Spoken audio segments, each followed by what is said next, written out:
दो मुल्क एक इलाका, ऐसा टकराव जो दशकों से चला आ रहा है।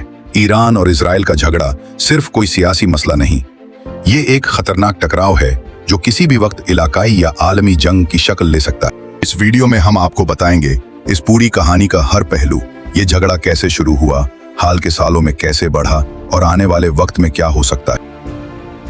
आज के इस झगड़े को समझने के लिए हमें तकरीबन 40 साल पीछे जाना होगा। साल 1969 में ईरान में इनकलाब आया, जिसमें पश्चिमी मुल्कों के सपोर्ट वाले शाह को हटाकर आयतुल्लाह खुमैनी की क़ियादत में एक इस्लामी हुकूमत कायम की गई। नई हुकूमत का एक अहम नजरिया था इसराइल की मुखालिफत। उन्होंने इसराइल को सायोनिस्ट हुकूमत और इस्लाम का दुश्मन करार दिया।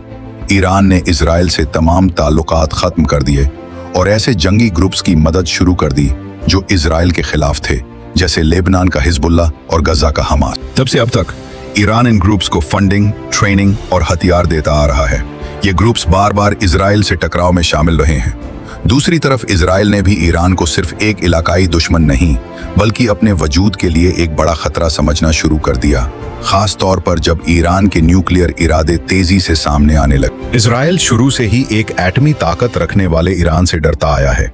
तेहरान का दावा है कि उसका न्यूक्लियर प्रोग्राम सिर्फ पुरअमन तवानाई यानी बिजली बनाने के मकसद के लिए है, लेकिन इसराइल, अमेरिका और कई पश्चिमी मुल्कों के साथ मिलकर ईरान पर यह इल्जाम लगाता है कि वो न्यूक्लियर हथियार बनाने की कोशिश कर रहा है। इसको रोकने के लिए इसराइल ने कई सीक्रेट ऑपरेशन अंजाम दिए, जिनमें साइबर अटैक शामिल हैं, जैसे स्टक्सनेट वायरस फिस, ईरानी न्यूक्लियर साइंटिस्ट्स की टारगेट किलिंग और दुनिया भर में ईरान पर सख्त पाबंदियां लगवाने की कोशिश। साल 2015 में एक अहम मुआहिदा किया गया, जिसे ईरान न्यूक्लियर डील या JCPOA के नाम से जाना जाता है।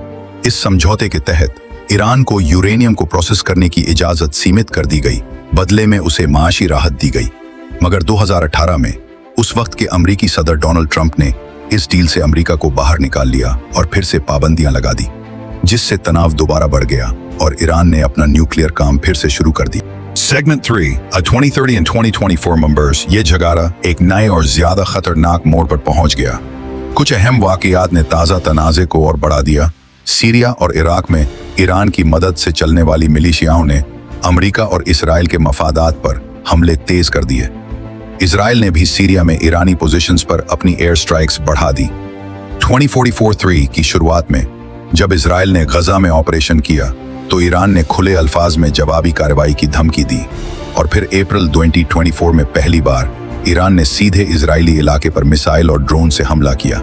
हालांकि ज्यादातर हमले इजराइल की आयरन डोम और उसके साथियों जैसे अमेरिका, यूके और फ्रांस ने रोक लिए, मगर ये एक तारीखी मोड़ था।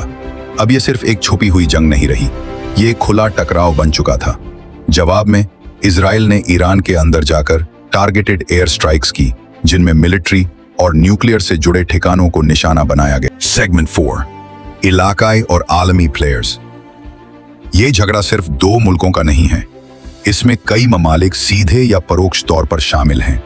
ईरान के साथ ही हैं सीरिया, लेबनान हिजबुल्लाह, इराक शिया मिलिशिया और यमन हूथी बागी, जबकि इजराइल के साथी हैं अमेरिका, ज्यादातर पश्चिमी यूरोपीय मुल्क और कुछ अरब ममालिक जो खामोशी से ईरान के खिलाफ इजराइल के मौकिफ से मुत्तफिक हैं।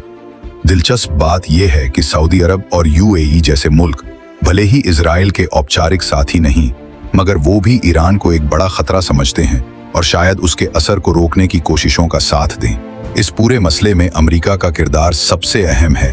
अगर ईरान और इजराइल के दरमियान कोई खुली जंग छिड़ती है, तो अमेरिकी फौज का उसमें शामिल होना लगभग तय है, या तो इजराइल का दिफा करने के लिए या फिर इलाके में अपने मफादात की हिफाजत के लिए। सेगमेंट 5 आगे क्या हो सकता है। जैसे जैसे ये तनाज़ा बढ़ता जा रहा है, दुनिया का सवाल है अब आगे क्या होगा। सिनेरियो 1 सीमित जंग, लिमिटेड वॉर।